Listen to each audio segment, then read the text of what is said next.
Alright, so here is my Operation Seraph's Shield Legend solo flawless run.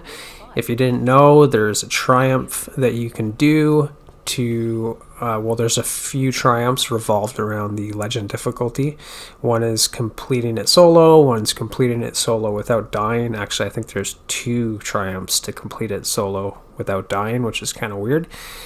Actually, one might just be complete it without dying, the other one's complete it solo without dying, and the other one's complete it solo. So basically, you can get it all done in one shot if you just go for a solo flawless run at Legend. And you can get 4 triumphs done at one shot if you do it in less than 30 minutes. And unfortunately, this is my first solo flawless run, so I'm not bummed about it at all. But I did it in like 31 minutes. So I was pretty close, but I don't mind doing it again. Actually, I'm probably going to do the same build, but instead of using Synthoceps, I'm going to use Standicides and do it that way with a heavy-handed type infinite hammer strike build, just for extra speed. But Synthoceps was a really good way to do this for survivability and just taking out enemies fast. Now you notice here I'm actually changing my button layout for doing a bonk build because I'm using healing grenades, and my throwing hammer is basically my bread and butter of the build, right? Constantly need to be throwing your hammer, and if you play on controller, you'll know that if you use any of the buttons that are mapped to like X, triangle, square, circle, whatever they are on Xbox, that's what they are on PlayStation. Anytime you have to take your thumbs off the sticks to do an input, you have to sacrifice either your aim or your movement, which isn't ideal, especially when you're trying to when you need to throw your hammer. You have to aim, and then you would have to take your thumb off the stick to transfer it over to your charged melee button, which is typically well, actually I'm not sure what it typically is. I think for some people it might be the right stick, in which case you wouldn't have to take your thumb off at all.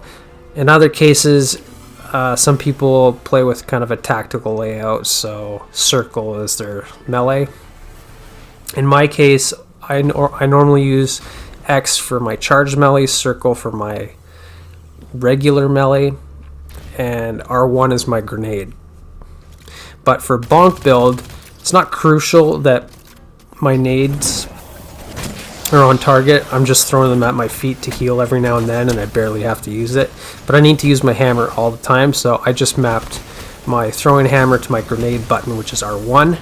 So my index finger could always be ready to throw my hammer while simultaneously I've got my thumbs on the stick so that I can aim better. And it makes a huge difference if you're on controller, being able to keep your thumbs on the sticks and throw your hammer. Otherwise you're going to lose your hammer a lot. So that's basically how I like to do the bonk build. And I'd probably do the same for Gunslinger if I was doing like a knife trick build where, you know, you just have a healing grenade as kind of a backup and you're mainly doing your ability damage with your knives. So for basically in general for melee based builds, I prefer just swapping my grenade and my charged melee. Try it out, you might find it works a lot better depending on what your current setup is. As far as the weapons that I went with, I pretty much stubbornly stuck to the same thing the whole run. Actually, I did. So I was using submission just for kind of general, just a general backup weapon. I'm using the Tripwire Canary bow, which is quickly becoming my favorite bow. really good arc bow. There are a lot of arc shields, and you got to deal with sniper shanks when you're doing the outer space part, jumping across the platforms. The snipers can melt you pretty quick, so you need something for range to take them out. And with explosive head on a bow, you can, if you catch the shanks coming out from their spawn, like off the ships when they're all together, you can get a collateral on them and take out a few at a time. So I definitely recommend having something for range for the snipers and the arc shielded knights and the outer space portion of the mission. And then as far as my heavy damage goes, well, I'm relying on my super with Synthoceps. So I believe that not only does Roaring Flames enhance your super, and Soul Invictus obviously for survivability, but if you can get a Roaring Flames times 3, I think you do more damage with your super. And at the same time, Synthoceps can give you biotic enhancements in which you do like 200% more melee damage than normal, which supposedly stacks on your super as well. I'm not sure, don't quote me on it, but either way, my super was doing a fair amount of damage when needed. And at the same time, for my exotic, I'm using Parasite,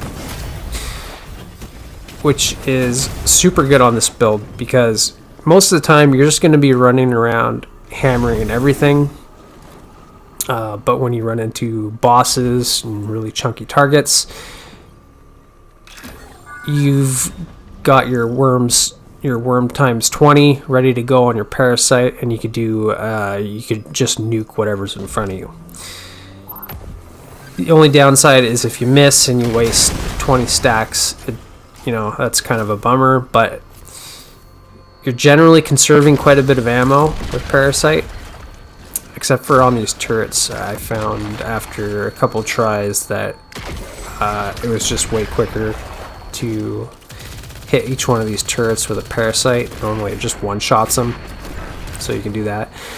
But at the same time with Parasite, I'm using Fontamite on my build, and I'm using Radiant, right? So throwing my hammer makes me Radiant.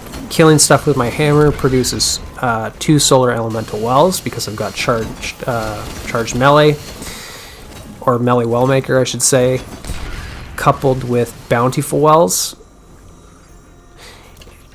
So I've pretty much always got, as long as I'm running around hammering stuff, which is pretty much always the case in this mission, it's very ad dense.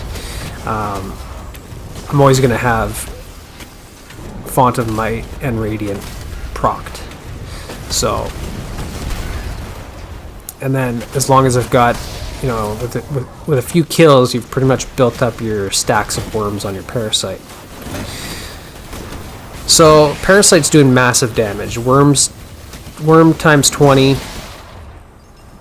plus 25% extra damage from Font of Might plus another 25% more damage from Radiant.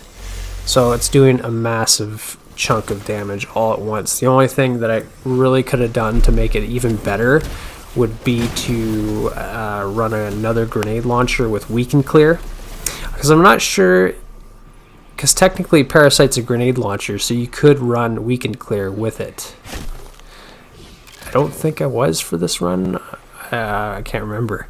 But does the damage from your first grenade shot have does it do extra damage because of the weakening effect, or does it only proc the weaken effect on the first shot and then it benefits from the weaken on shots thereafter until your Weaken Clear buff is basically up? That I don't know. So I was a little apprehensive to use Weaken Clear and then, waste my times 20 stack on my first shot just to proc the weaken effect, and then I wouldn't have it for a big burst of damage again. So if I was to use Weaken Clear with Parasite just to enhance it even that much more. Not that it needs it. I would have used another grenade launcher, proc weaken clear with like a special ammo grenade launcher, and then use my ×20 Parasite. After ensuring that I had picked up a couple solar wells from a hammer throw. That way, you know, you've got your Radiant, you got your Font of Might, and you've got the weaken effect on the target. But I'm telling you, you don't need the weaken clear in order to be effective with Parasite. Radiant and Font of Might is plenty. I like how that, and it has such a huge blast radius too. Like that one shot takes out both Shriekers, which are up high, and it takes out the 3 Knights all in one shot.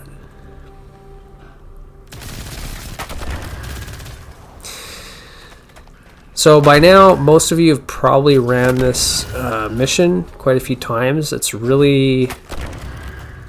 not a hard mission, even on Legend.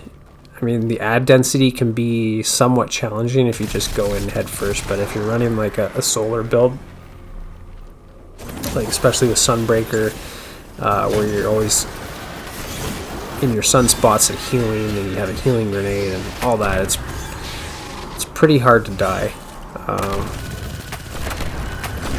Just maybe why I don't use Sunbreaker a ton is because I feel like it's a little bit overused and a little bit of a crutch to always have that healing, especially with Lorelei Splendor.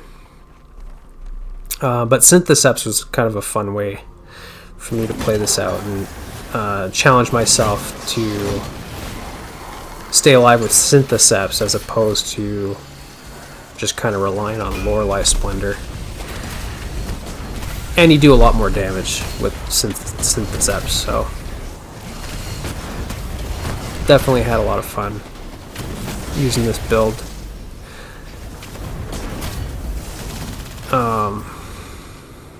But yeah, so once you do this a few times, you kind of memorize when you need to pick up suppressor or operator, when you need to pick up scanner, and you know, getting the speed comes with just doing the mission repetitively. But to do it solo flawless, you don't need to focus on speed at all. You could take as much time as you want. And in retrospect, I realized that the most time I wasted was probably on the jumping puzzle in outer space, because I was kind of just slowly, methodically taking out all the snipers and the knights from super long range. So I probably wasted a bit of time there. I could have done that faster. This boss fight here, you can definitely sink a lot of time into this fight. But I did this pretty quick, I feel. Basically, you know, you just get your Parasite ready to go, and you can instantly make the first boss immune, and then he's going to spawn in the Briggs. And then basically you just got to run around, hit stuff with your hammer, you know, kill like 10-12 enemies or so, and then just go and launch another Parasite onto a Brig, or pop your super, and you can take out, you know, a good portion of their health that way as well. So I don't know if it's the range on the Parasite, but it's kind of a risky play with Parasite if you're gonna try and do maximum damage by being close range, because I do think you do quite a bit more damage if you're closer to the enemy, if you're closer to the boss. But the blast radius is so huge on Parasite that it's very easy to kill yourself with it. Especially if you're getting like physics up in the air or something, or flinched and you accidentally hit something in front of you that was a little too close. Yeah, you can unexpectedly kill yourself very easily with Parasite. That distance that I was there from that Brig, that's about as far, or that's about as close as you want to get comfortably when you're shooting Parasite. If you get any closer than that, you risk killing yourself.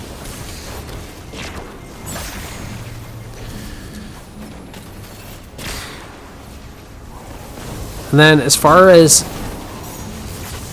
the fragments that I was using, I'm using Ember of Empyrean, which is huge on this build.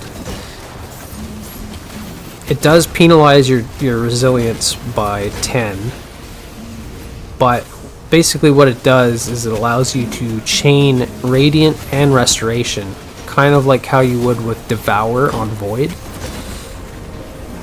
Right, so if you got like Feed the Void on Warlock,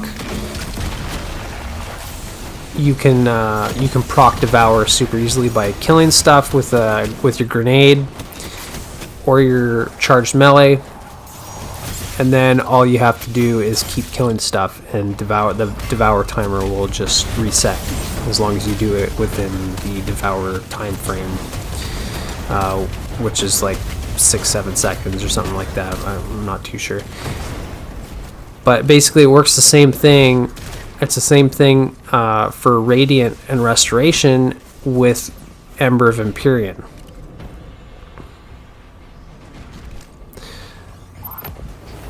So basically, as long as I kill something while I'm Radiant, or when I'm getting Restoration from my Soul Invictus sunspots, as long as I kill something within the time, within the Radiant timer, so I think it's 9 seconds that you're Radiant for now. They nerfed it at the beginning of the season. It used to be like a 15-second timer. I think now it's like 10 or something like that. Same for Restoration. So you got to figure, as soon as you hit something with your hammer, you're going to be Radiant, you're going to get the Sunspot, you're going to get Restoration at the same time. So kill something with your hammer, you know you got about 10 seconds to run around with Radiant Restoration. All you got to do to reset the timer is kill something again with a solar ability or a solar weapon. So I'm not using any solar weapon for ad clear because I'm just using my hammer all the time. So I don't need a solar weapon other than Parasite, obviously, but I'm only using that in certain situations. But I'm always using my hammer, so as long as you just keep hammering stuff, which is what you want to be doing on Synthoceps anyways, because you're doing a ton of damage.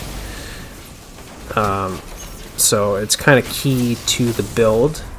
If you're gonna go with the build, go 100% kind of a thing. So stack the damage from Roaring Flames, keep Roaring Flames times 3 up. So that's another thing, to get Roaring Flames you just need to kill 3 adds with your hammer, and then you've got Roaring Flames times 3, and that's on a timer as well for about 15 seconds. So to keep that timer refreshed, you just got to kill something again within 15 seconds, right? It's only if you lose the timer, if you let the 15 seconds lapse on your Roaring Flames, then you got to build it up from the bottom again. So you got to go kill something, get Roaring Flames times 1, kill another thing, get times 2, kill another thing, get times 3. But right, so basically I'm kind of managing without even really thinking about it, because I'm just playing the build, but I'm basically constantly refreshing Roaring Flames times 3. I'm constantly refreshing Radiant and Restoration from Ember of Empyrean, the fragment. And while I am cycling those timers over and over, I know that I've probably got Font of Might, and I've probably got just Font of Might. I was gonna say Radiant, but I already said that. So it's that's basically the loop that you want to be doing, the playstyle. Now, so here's the jumping puzzle, and this is where I'm saying I wasted a bit of time.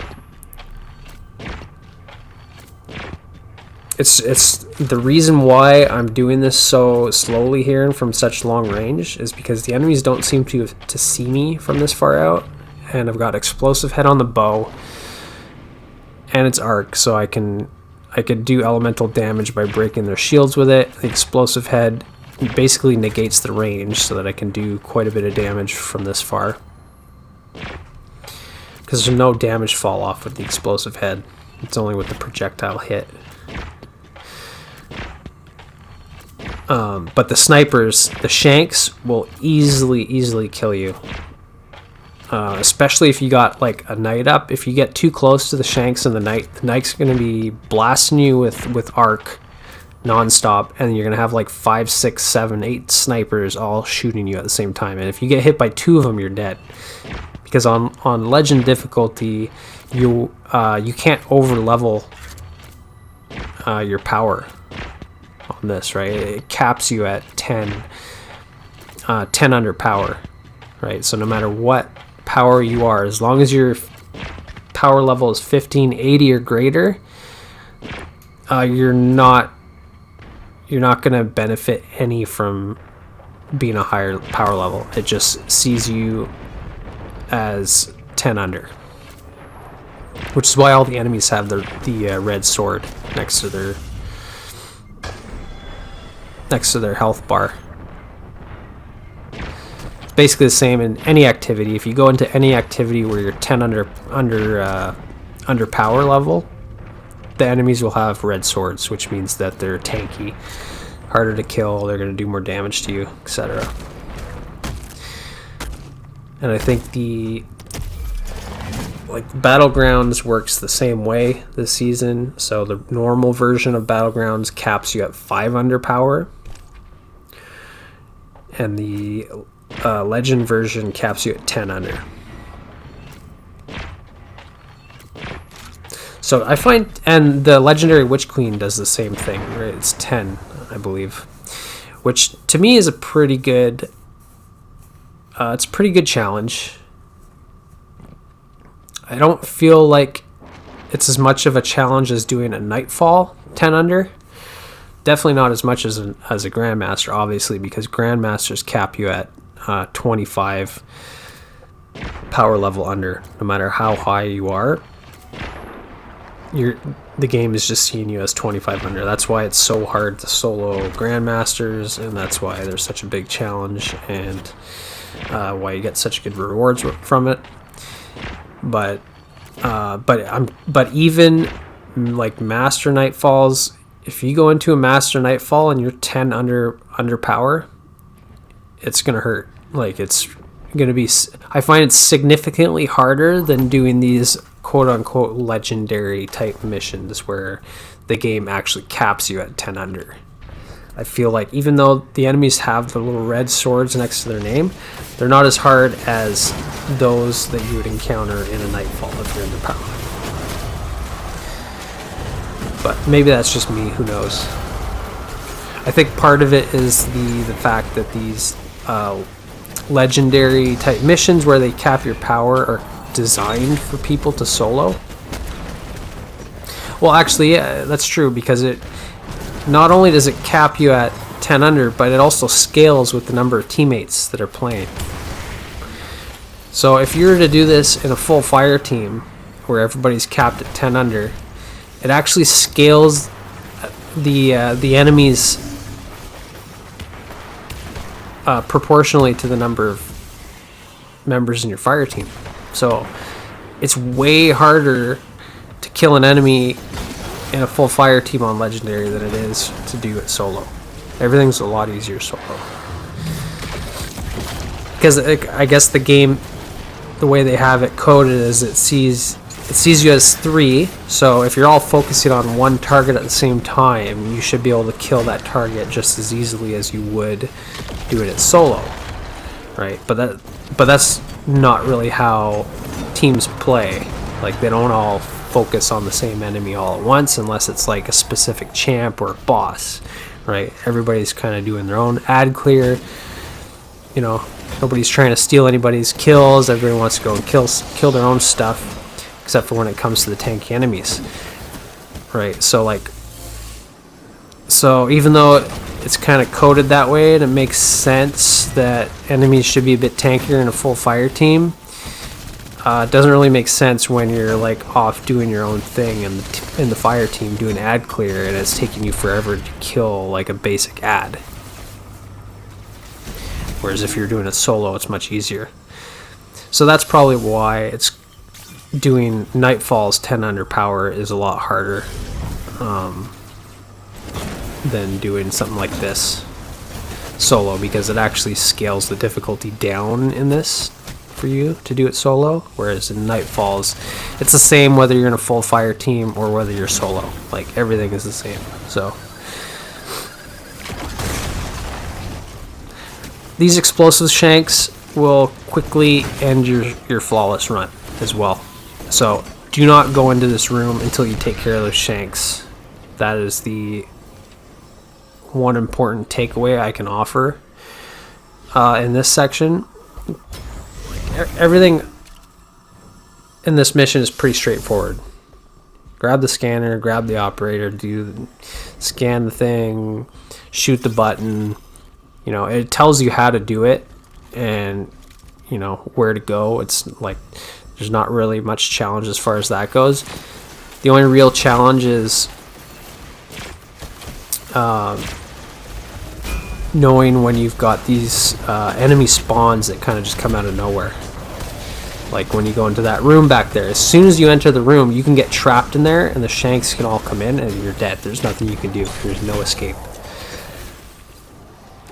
And then same goes in this room here. So as soon as you open this door, you go in the little room there, you shoot the turret, and then you go and get the scanner buff. Right, so now I'm opening the door with operator. Now I can go in the room, kill the turret, kill the enemy with the suppressor buff, or not suppressor, scanner. And then I gotta go and I have to go up to the machine, get rid of operator.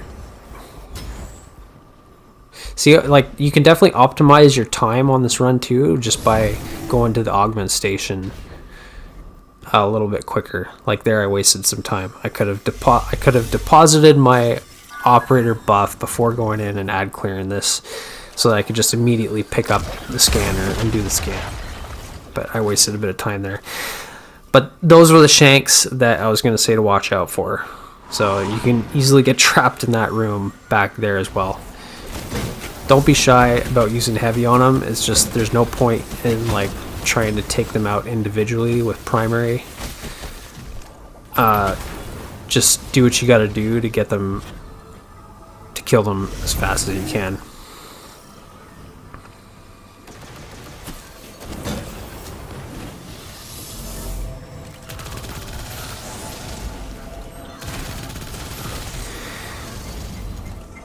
So, and if you didn't know as well, the buffs in this mission actually kind of introduce you to the mechanics of Deepstone Crypt, which is the Beyond Light raid, which is a very cool raid.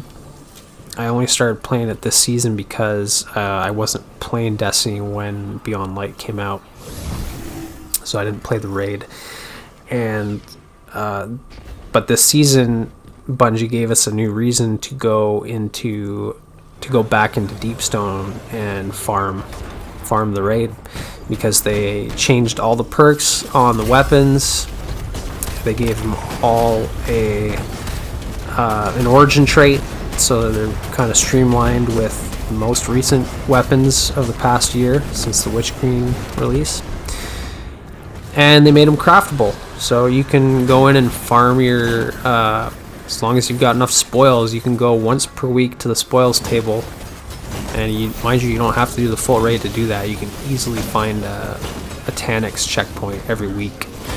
Just join the final boss fight, and then you get access to the spoils table at the end of the raid, and you can buy yourself a red border weapon for free, whichever one you want. Well, not for free, it's for 20 spoils. So, like I said, as long as you have spoils, you can do it. But you don't have to grind RNG to, you know, in hopes that you get the red borders, you can just guarantee yourself 1 per week.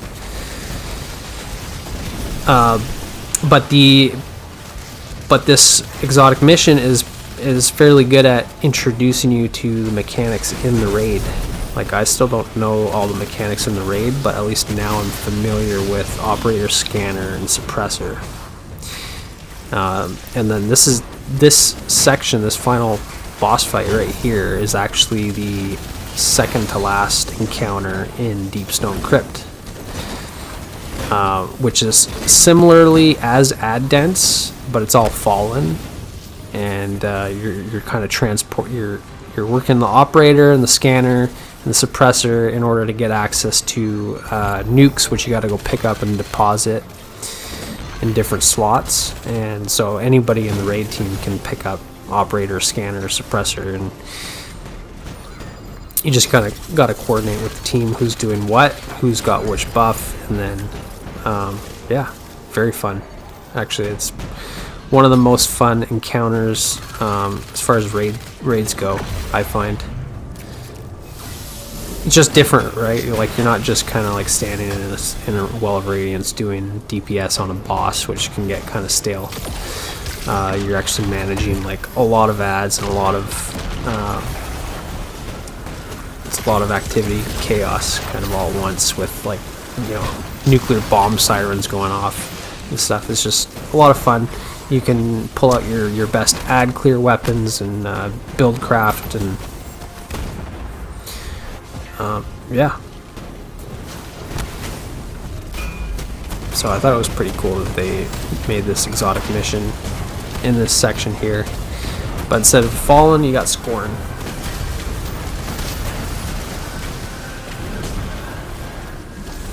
So for each phase of the boss's health, you just gotta go and pick up, as soon as he goes immune, find the dude with the blue suppressor buff above his head. He's always on the catwalk. Then you just gotta go to the 3 circles, stand inside the circle, shoot the enemy, or shoot the boss. Like, just shoot a shield, and your screen will kind of glow up yellow, and the little bubble above the circle will, I think it turns sideways. So right now it's like pointing down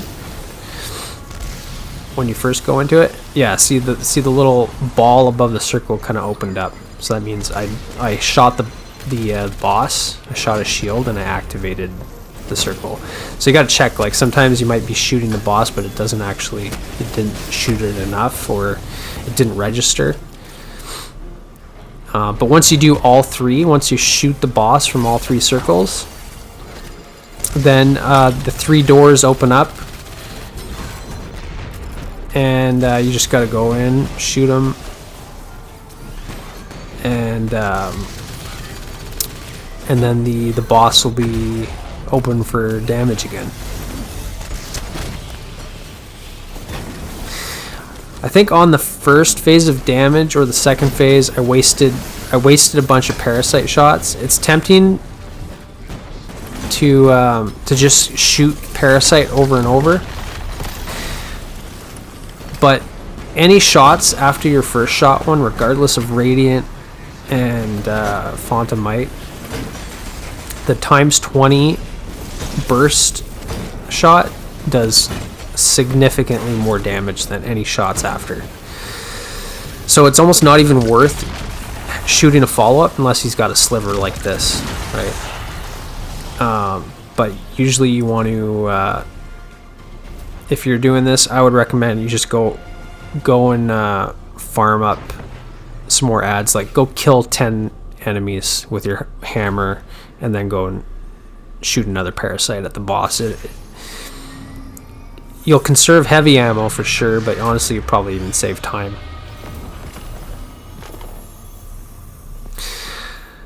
So waiting for my triumphs to show on the bottom here, and I was hoping I did this in 30 minutes or less, but apparently they don't have a timer, and I didn't see I was 1 minute over or 2. Anyways, hope you enjoyed. I'll see you in the next one.